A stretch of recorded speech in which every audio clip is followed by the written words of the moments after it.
also bilaterally. On the question about sort of trade and business, I think we will, and I know Trevor Lewis is on the line, so he may want to come in here, but I think, you know, we will want to have a big push on trade and economy. The global economy is going to need that, and you know, my expectation is that the UK-Russia relationship, trading and economic relationship, will need to play its part in that. But I think it's a little bit early to say precisely what that will look like. Thank you very much, Ambassador. Trevor, would you like to say a few words? I will unmute you unless you've already done it yourself. I think I've done it myself, Al. Great, thank you, well done. Okay, that's good. Yeah, no, thanks, and thanks very much for setting this up, and indeed, thank you for those opening remarks from the Ambassador. Yeah, I think very much about continuing to build on what was becoming a better, I think, business relationship. I mean, absent the normal government-to-government links, obviously trade minister visits and economic councils and things like that, it's been difficult. But the trends were actually quite good. So I think in the third quarter of last year, which is the one for which I've got the last figures, they take a little while to come through the system. You know, UK exports were up about £300 million into Russia. So it was all looking quite positive. Of course, this has come along and scuppered us slightly. But in terms of what we've been doing and what the team's been doing, it's actually been much busier than I'd imagined, given that the global economic slowdown and obviously, you know, the impact upon companies. But what we've been doing, rather than support companies direct with the specific business opportunities as we might do normally, most of our focus in Russia and indeed around the world has been very much about gathering evidence on things like market access barriers and export controls that have been imposed by governments as a direct result of COVID-19. And this has mainly been about feeding the government machine back in London so that ministers are properly prepared for when they go into G20 meetings. So I think there has been a degree of collaboration around the world on the trade and economic side. We've obviously wanted to make sure that our ministers are properly prepared so they understand what's happening in individual countries, but also get a sort of general picture of what's happening around the world. And I think that's very much about preparing us for when we hopefully get back to business as normal. You know, I don't like to predict exactly when that might be, but certainly as far as the DIT teams in Moscow is concerned, and I'm sure this is true of colleagues around the world, we've still been continuing to plan our events. We've had to defer quite a lot of them, as you mentioned at the beginning, the Ambassador mentioned, which has been a little bit disappointing, but we haven't cancelled them completely. So I think there'll be a very big rush of activity towards the end of the year. I don't like to predict crystal ball gazing when that might be, but we're certainly starting to put some of our deferred events back into the calendar in the residence and places for September onwards. So we would want to do those. So I think, you know, the message I'd like to share with you, RBCC members and other people on here, is that we, you know, haven't cancelled these together. We want to do as much as possible, but I think it'll be a situation towards the end of this financial year and into the next year where we've condensed, you know, a whole program of a year's work into about 6 months. But certainly our ambition is to continue to do those events and to support British companies as best we can. And obviously if people have got other ideas that they'd like to share with us, because we don't have all the answers ourselves, and some of the people on here, I know, just having looked along the banner at the top there, some of these are much more experienced at operating in Russia than I am. So if people have got some thoughts on what support they might need from us, then we're very happy to listen to those. So hopefully that's useful. Thanks. Thank you both for those very full answers. Ben Wells and Marina, have you got any comeback on that? Ben, if you'd like to start, if you have anything. Yeah. Thank you very much, Your Excellency, and thank you to Trevor. I think that's very helpful to rebuild cooperation, and hopefully that will be possible, especially in these concerning times. I don't know if there could be any lead on, obviously, with the effect on world trade. Ben, your audio is very intermittent. Can you, I don't know if there's something wrong with your machine? Is that any better? That's better, thank you, yeah. Oh, great, thank you. So I just wanted to say thank you, Your Excellency, and to Trevor for your comments. That's really helpful with regard to cooperation, and yeah, really appreciate that input. Thank you, Ben. Marina Tionova, anything you'd like to comment on the answer? No, okay. Let's move on. Our next question is from Trevor Barton from CMS Legal, obviously one of the biggest law firms globally, I believe. And his question is, I think more to Trevor, but I'll let the Ambassador start. And the question is, while no one wishes to profit from unfortunate events, do the particular challenges that Russia face or will face in dealing with COVID-19, i.e. its size of the country, pressure on the transport system, etc., present opportunities for UK companies and other UK institutions to provide particular goods, equipment or expertise, either on a commercial or not-for-profit basis? Ambassador. Oh, I was going to leave it to. So I'm sure Trevor will be able to comment. And clearly, we're seeing some sectors, food sectors involved in producing protective equipment, and some other sectors doing very well. I guess I would be looking at those countries who are starting to exit lockdown sooner and looking at the trends there and seeing what's happening in those places. I think Austria have taken a decision that they will loosen some of their restrictions in about a week's time, and that strikes me that might be quite interesting in terms of what it might tell us about the way that some economies may be behaving. But I'm sure Trevor can give a fuller answer than I can. Great, thank you. Trevor? Yeah, happy to do so. I mean, I think in terms of the opportunities, it's still very early days. I guess, like everybody else, sort of, you know, the Russian government and the Moscow city government, people that we're speaking to, are very much in crisis mode and very much in terms of containing the situation as best it is. But we are in touch with them and we are speaking to them, and I think we're all being mutually supportive as best we can.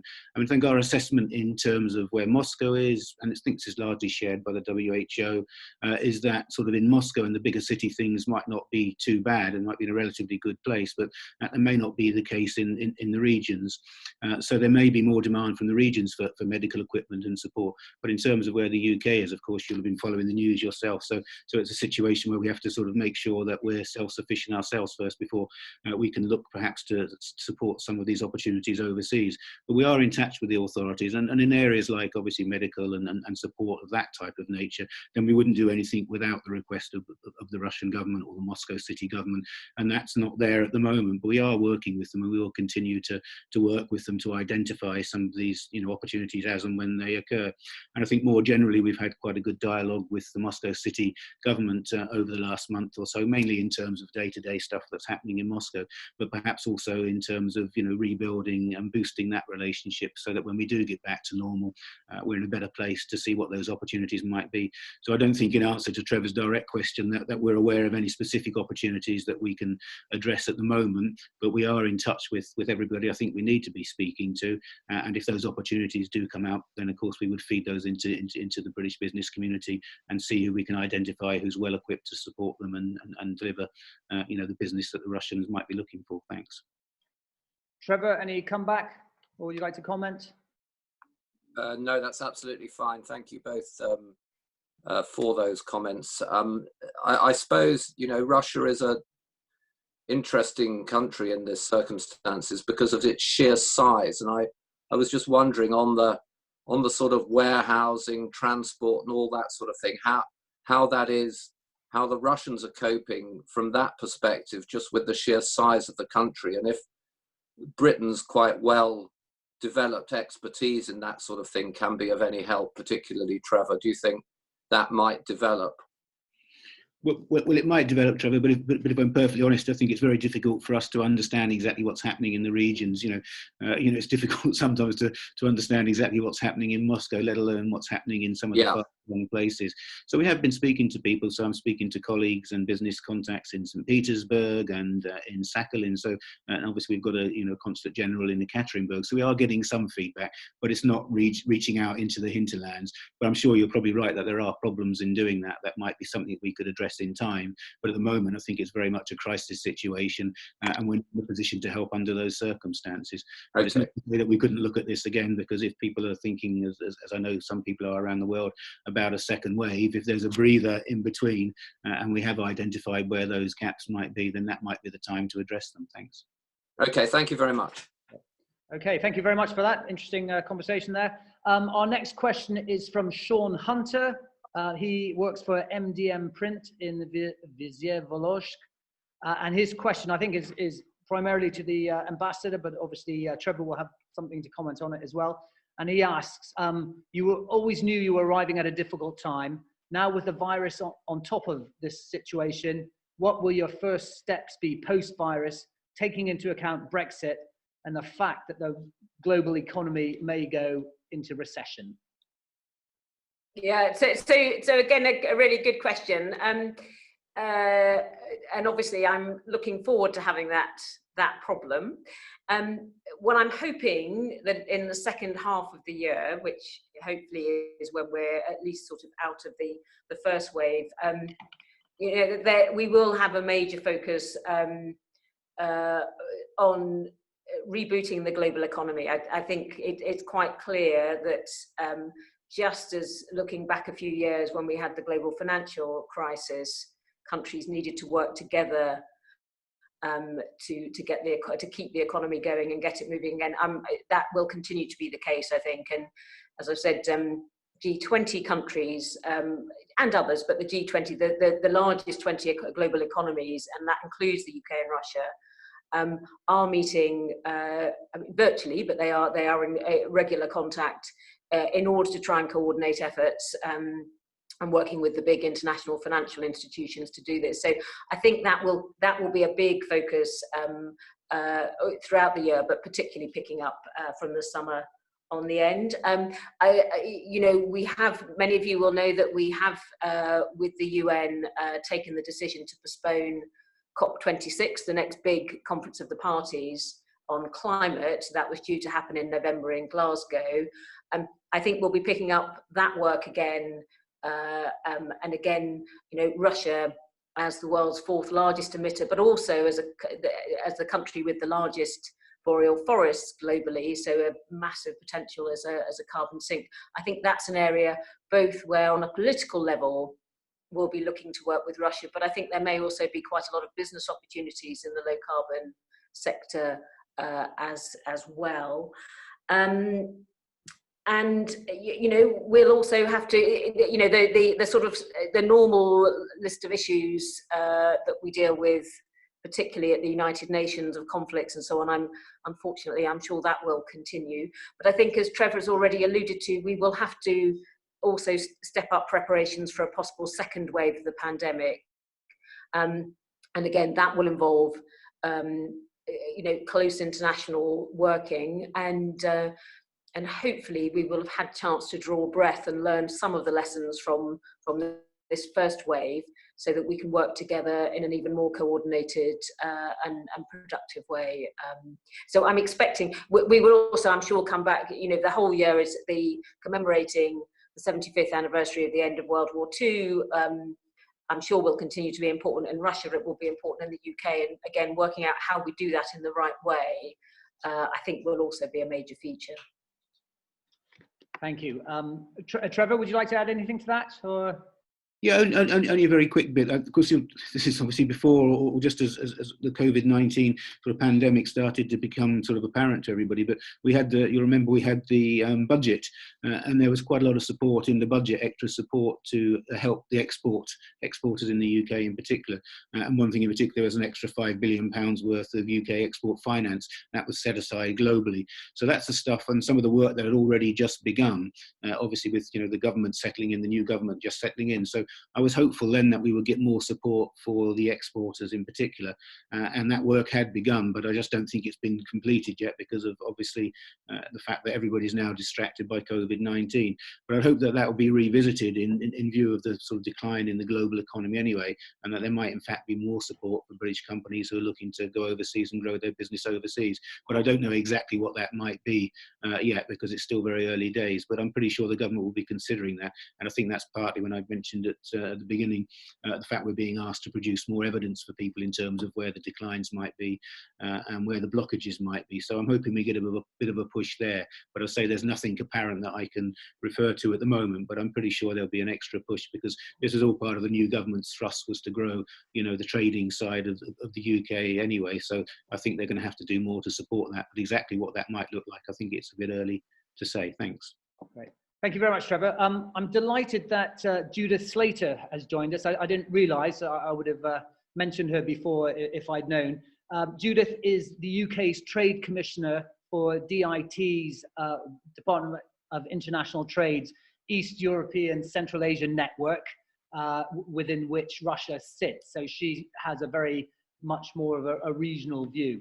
Judith, very warm welcome, and please welcome a few words from you.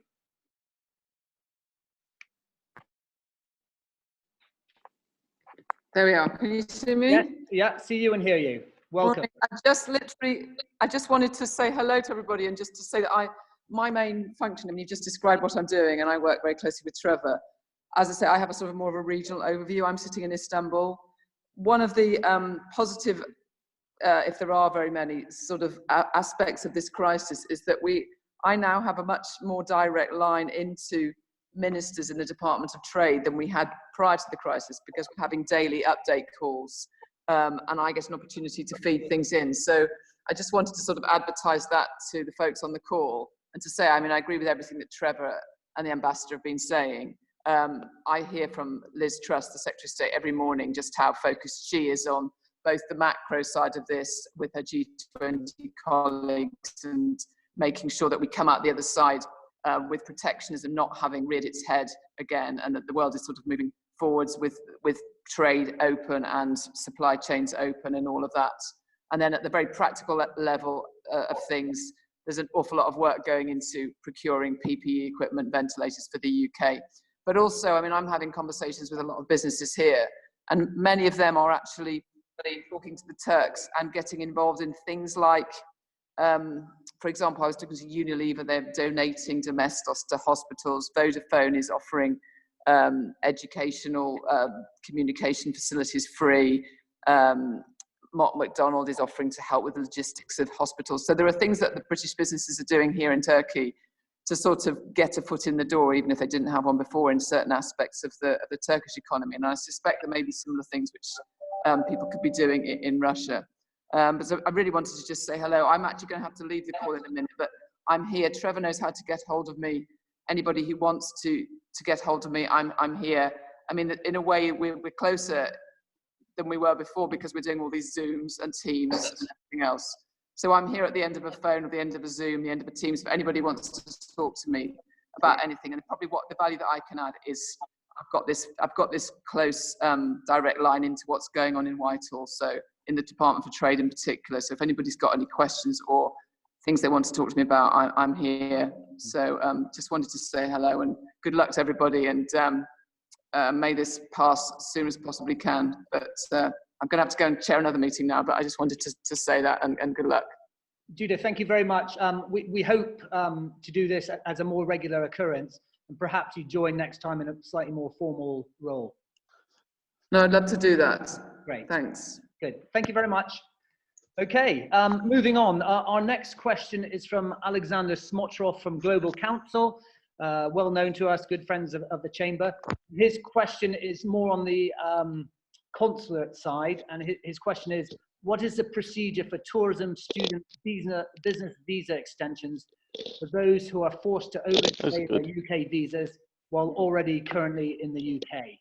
I'm not sure if Sarah has actually joined us, but if she is, Sarah, I think that's probably... We're just going to swap over, because she couldn't, there were so many people on the call, she couldn't join, but okay. she'll the hot seat. Okay, but Ambassador, don't go away. Hi everybody. Okay, so I've actually reached out to UK visas on this question. I haven't got a clear answer yet. My general understanding is that it should be okay to extend the visas, much as is happening here and elsewhere across the world, the regimes. What I will do, Alf, is send you if you're okay with that, as soon as I've got clarity from UK visas in London. Yeah. Okay. Sorry, yeah, that was interference from somewhere. Sorry, Alf, I was just saying, once I get a clear guidance from London, I will send it to you if you can disseminate it across your contacts. Yes, absolutely. Yep. Sorry, can I just, Alexander Smotrov, was that, would you any come back to that? Absolutely fine, yeah. No. Actually, Alf and colleagues, thanks a lot for looking into that. I think it would be useful for various people, like personally and professionally, yeah, to have some kind of reference point on that. Okay, thank you. Yeah. Thank you. Okay, our next question is from Darren Blanchard. He works for PKF Hotel Expert. I think regardless of the calendar appointment you've got for Friday, that needs to come out. Can you guys, I will just mute everyone again. Okay. And then, yeah. Right, the next question is from Darren Blanchard from PKF Hotel Experts, excuse me. And his question is anything being undertaken to encourage the Russian Ministry of Foreign Affairs to include the UK in their broad-reaching e-visa system and promote Russian-British tourism exchange? I suppose that's both to Deborah and to Trevor.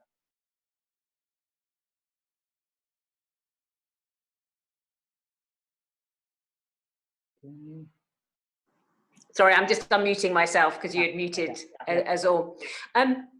So yes, as you know, or as many of you will know, the Russians have introduced for quite a lot of nationals the option of online visas, and this is for I think most of the EU, in fact all of the EU now we've left, as well as Japan. I'm just looking at Sarah and a few other countries. They have not included the UK or the US or Canada or Australia or New Zealand in that scheme. Some of you will realise the connection between these 5 countries. So it is a question for the Russian government as to whether or not they wish to extend the scheme. They have said that they are considering extending the scheme, and it is something I discussed with them in general terms in January, but it is certainly, I haven't, in the last few weeks, this hasn't been an issue that we've been discussing. We'll have to see what they decide to do with it, I think, on the other side of COVID-19. Great, thank you. Trevor, would you like to add anything to that? I appreciate it's probably more political than...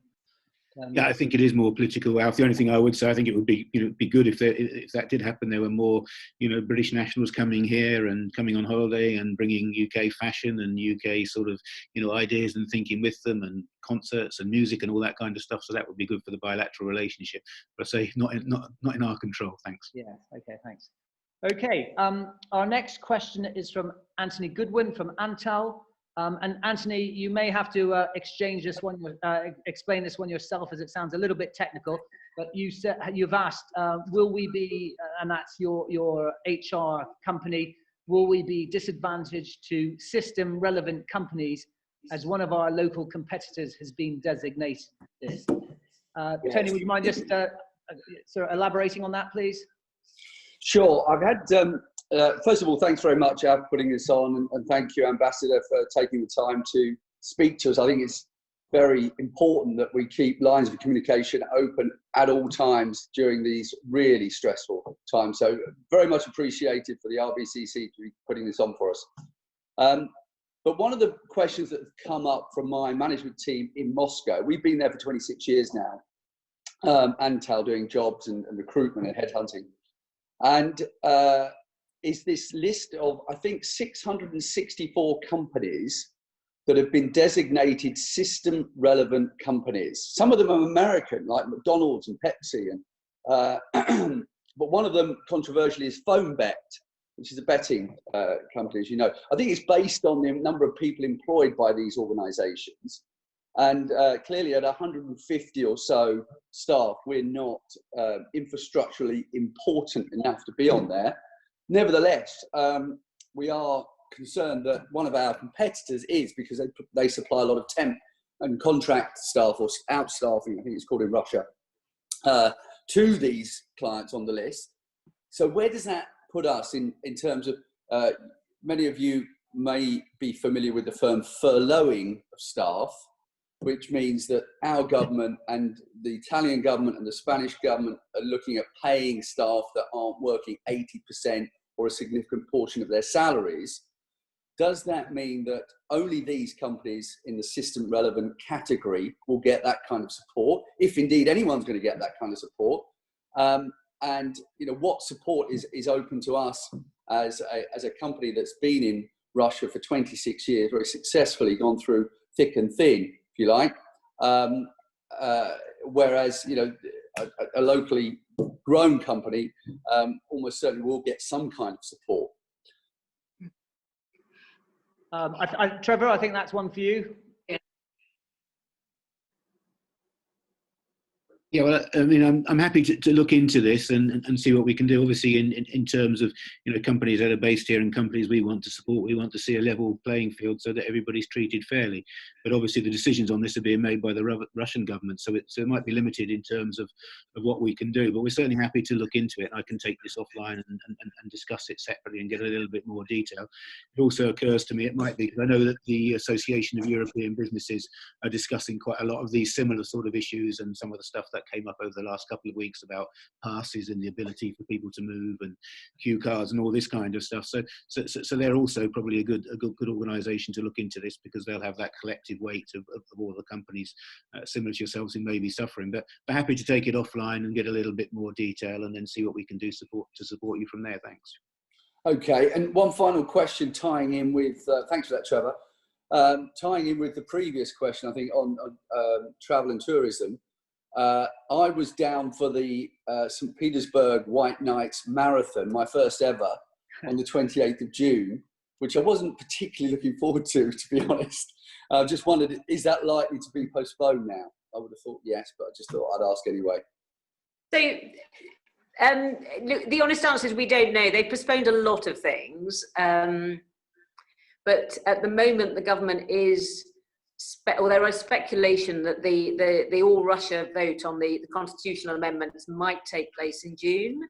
I think we'll see over the next couple of weeks whether having an early lockdown, which is what they've done certainly in Moscow and now in most regions in Russia, whether that means that the Russians get ahead of the infection rate in the way that some countries have managed, or whether they don't, and therefore it all goes on a lot longer. Yeah, I think you'll probably let off running your marathon, but I wouldn't totally rule it out if it's right at the end of June. Okay, so I'll go out for a run after this then. Yeah, keep training, Teddy. Yeah, okay, thank you very much for that. Thank you. Yeah, if you wouldn't mind remuting, cheers, thanks. Next question is from Alexei Grabar. He is in charge of CXB Hub, and it's a UK startup with an ambitious plan for Russia, but obviously the coronavirus is affecting his international expansion plans, and he's asking what support can they get from the British government or DIT to continue to expand outside the UK and into the Russian market. And is there an export coronavirus financial support plan for small companies? Obviously, primarily directed towards Trevor, that question. Yeah, again, I mean, certainly there's no, export-specific plan as far as, coronavirus is concerned at the moment. As I was saying earlier on, there may be some support that comes later down the line, but it's not there at the moment. But again, I think this is one that's probably best for me to take forward offline. Obviously, we're happy to support any British companies who want to expand into Russia, and I'm keen to attract more. So good that people are looking at this market, either to come into it as starters or to expand their existing business. So very happy to support. But to say rather get specific details, perhaps when I can take offline and follow up in person. Thanks. Great. Alexei, any follow up to that? Are you happy? Okay, nothing heard from Alexei. Right, the next question is from James Nixie. James is head of the Russian program at Chatham House. I guess it's going to be a political question. I'll let James ask that and introduce himself personally. James, over to you. I wasn't expecting that. Thank you for the hospital pass. I appreciate everything Russo-British Chamber of Commerce is doing. Good morning, everybody. Yeah, you've got me right there. Of course, it's inevitably been a political question, but I suppose with Russia, business and politics are inevitably and inextricably intertwined. So you can't blame me. And I think there is a relevant point here, because I'll try and link it to sanctions, but it can't have we can't have missed you or noticed anybody on this call that Russia has also been up to its old tricks. There has been a considerable disinformation effort by the Russian government and Russian government proxies, which have either underplayed or tried to transfer blame for the crisis, if there is any blame to be had, and generally looked at undermining Western government responses.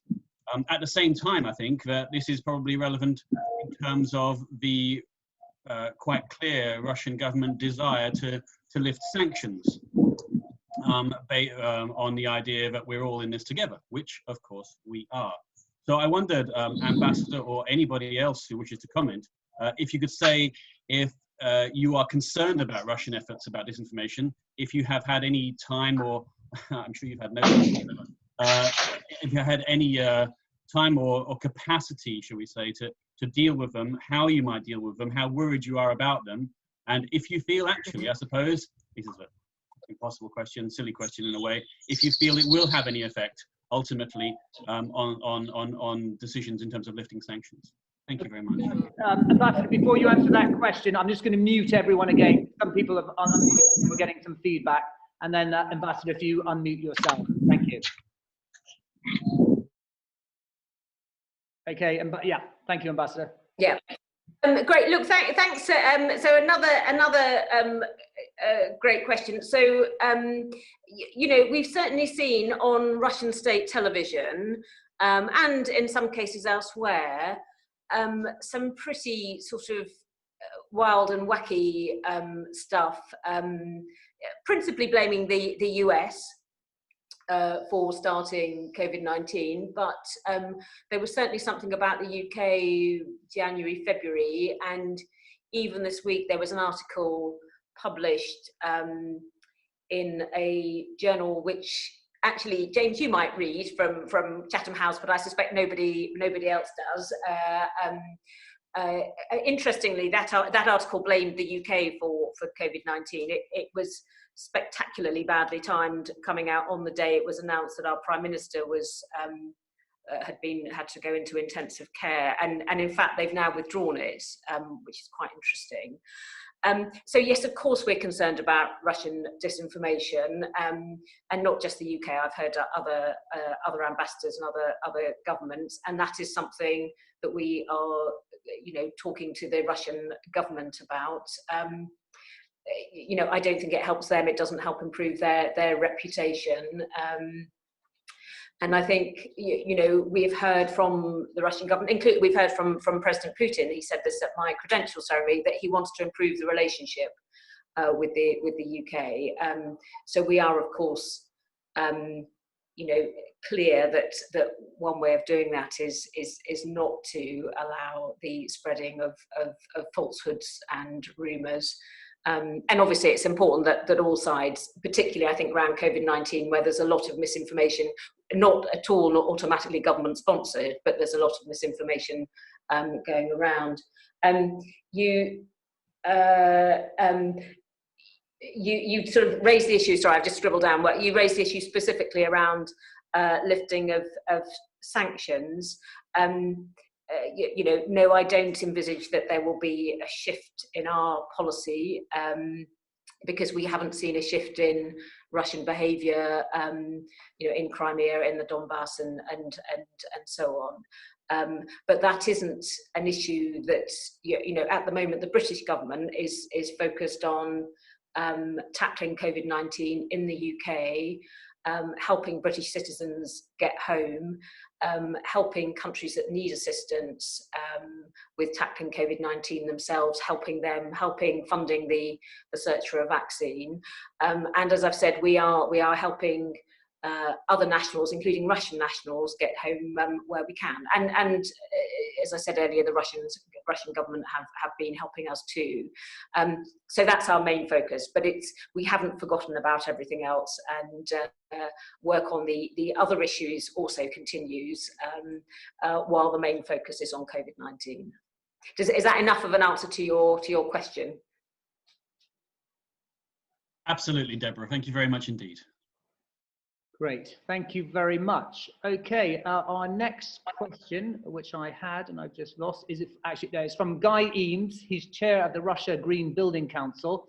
And his question, I suppose primarily to Trevor, is the UK has a world-leading skills for sustainability. There's a huge opportunity for Russia-British cooperation in this area, especially in the construction sector.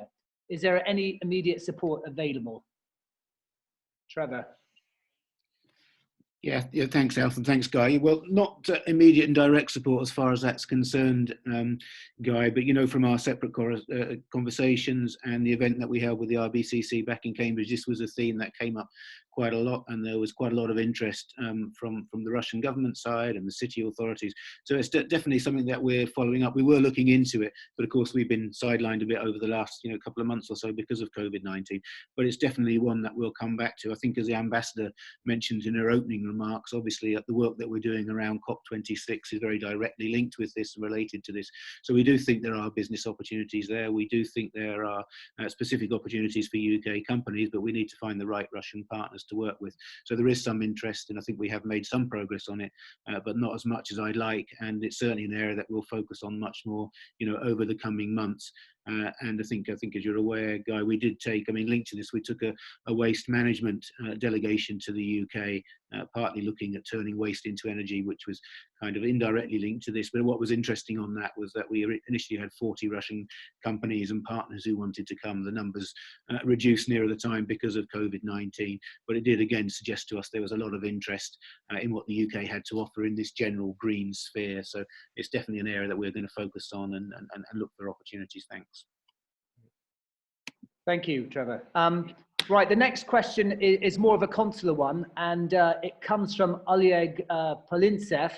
And I apologize, Oleg, I didn't have all the details of your question, but the gist of it, I believe, is I'm not sure if it was your spouse, but a family member was applying for a visa at through the British system in Moscow as the coronavirus crisis arose. Your appointments were delayed, and of course now the VAC centre is closed. And you're asking, will the embassy have any sort of prioritization once we're through the crisis? And will family members who have been separated by the crisis have priority? I'm guessing that's more for Sarah, but maybe Ambassador, you'd like to comment on that. So look, first of all, I'm sorry we had to close the decision was taken to close the VACs because of the shutdown, and but also we were conscious that Russians largely were not able to travel. The decision to close the borders means that the majority of Russians are not able to leave Russia. So we couldn't argue that our VACs were sort of essential services in that situation. Look, I think we're all very conscious, and many of us are separated from loved ones. So we are very conscious of there will come a point when we are able to start moving again that we'll need to work out how we help people as quickly and efficiently as possible. I'll check if Sarah wants to add anything, but I suspect at the moment that's all we can say, but it is a good question, and it's one that I'll make sure is fed in. But I know there's quite a lot of thinking going on. What do we do when we can come out of this, and how do we help people, particularly those who have been separated from loved ones for what may be quite a few weeks. So it's a real issue, and we're very conscious of it. No, okay, so Sarah is saying she will make sure it's fed into the thinking in London, and that specific question about how do we help speed up the processes for people who've had quite a long period of separation. Oleg, does that answer your question? I've unmuted you if you would like to reply. Yeah, thank you very much. It does? Yes, thank you. Okay, great. And can I ask, is it your wife who separated, or I didn't quite understand how close? Yes, that's actually my wife who lives in Moscow. Okay, great. Okay, thank you very much for the question. And this is the final question we have on the chat room. Of course, we have a few more minutes, so if anyone has any final questions, please do write in. But this one's from Leon Molchanovsky. He works for Galaxy Innovation, and his question is as follows. There's an opinion of leading economists that the crisis will lead to a big change in supply chains. Is there a view on the UK government side that this will take place? And if so, what is the view for the Russian marketplace in the new setup? If it is deemed important, then perhaps the UK might organise more events for UK companies inviting potential Russian suppliers. Trevor, it's quite technical, I suppose, quite specific, but yeah, I'll tell you one. I've actually already replied in the chat room. Oh, on did that. you? Oh, sorry. Okay, but maybe for the wider audience. Yeah. So no. I think it's a very good question. I mean, obviously some of this is very new. So most of what I've seen of this has mainly been sort of media, TV speculation in terms of companies who may now think China would be the obvious example, that supply chains from China so far away now are perhaps, having seen what we've seen over the last couple of months, perhaps a bit more risky than people believe them to be. So there is a suggestion, a media suggestion more than anything else, that some companies might want to move those supply chains closer to home. So I guess in the UK's case, Russia would be, considerably closer, that certainly sort of, Western Russia. That's obviously a decision for companies more than government, depending on their own supply chains and the costs, etc., etc. But I think it's an interesting question, and certainly one I'm happy to take up. So I've given Leon my email address there, so if he wants to follow up with me, and if we think collectively, speaking to yourselves and to some of your members, there is perhaps a bit more interest in that type of approach, then I'd certainly be happy to try and sort of see if we can work with you to put on a workshop or make it a theme perhaps of Russia talk or something like that. So there's ways that we could definitely develop it, I think, potentially, if we think there's enough interest, but certainly something that's worth investigating. Thank you. Thank you, Trevor. Okay, we have a question from Richard Pears. He runs the British Football School, and he says, due to the European Championship being delayed by a year, could you please highlight the sporting projects the embassy was planning to run with the Russian authorities, and is there scope to develop this sphere in the coming months, and any other cross-cultural projects which could be highlighted? I suppose that's more for the ambassador, but maybe Trevor as well. Look, we I think in the second half of the year we will certainly be looking to work hard to put on a whole range of things which have been postponed. I know in Yekaterinburg they had a number of big events and sporting events planned that UK teams were going to be participating in, and all of them had to be postponed. So no, we will certainly be looking to help highlight what is happening, and inevitably we will not be able to do everything we wanted to do in the first 6 months or the first few months of the year, this year. But I do expect the pace will pick up quickly, and we will definitely be in the market for good ideas and for energy and enthusiasm. Thank you very much. And the final question, I think time has flown by. This is from Liev Lvov. He works at Shell, and this is very much for the ambassador. Are there any specific triggers in terms of development of the COVID-19 situation that the embassy would be looking at to initiate a full-blown evacuation of UK nationals from the country? Oh, look, we are, of course, we are always looking at and preparing for a whole range of scenarios everywhere in the world. So this is not Russia specific at all. Of course, we look at the security situation, how safe the country is. We look in particularly in a case like this where you've got a serious disease, at the medical services which are available, as well as transport options in and out of the country. So those are broadly the sorts of issues we are looking at. For the embassy, we have not drawn down staff because we do not think that the situation in Russia warrants it. We are helping British visitors to leave, this is also true globally. It's a global policy. We're helping visitors to get back to the UK. So people whose homes are in the UK, we're helping to get home. We're not helping long-term residents. We're not, you know, in the embassy. We are here, and family members are here too. But we certainly, everywhere in the world, we do scenario planning. But thankfully, I do not think in Russia, you know, we're not, you know, this is not something that we're looking to do imminently. And I rather hope we won't have to do it at all. And that is my expectation. Thank you very much. Okay, Ambassador, ladies and gentlemen, that concludes our webinar. Ambassador, Trevor, Sarah, thank you very, very much. I'm sure our members and friends have found that extremely instructive and helpful. I think in this time of crisis, just talking is you know, a great help to many people. And with your permission, we'd like to perhaps arrange another one in, let's say, 3 weeks' time, because I think it adds a huge amount of value.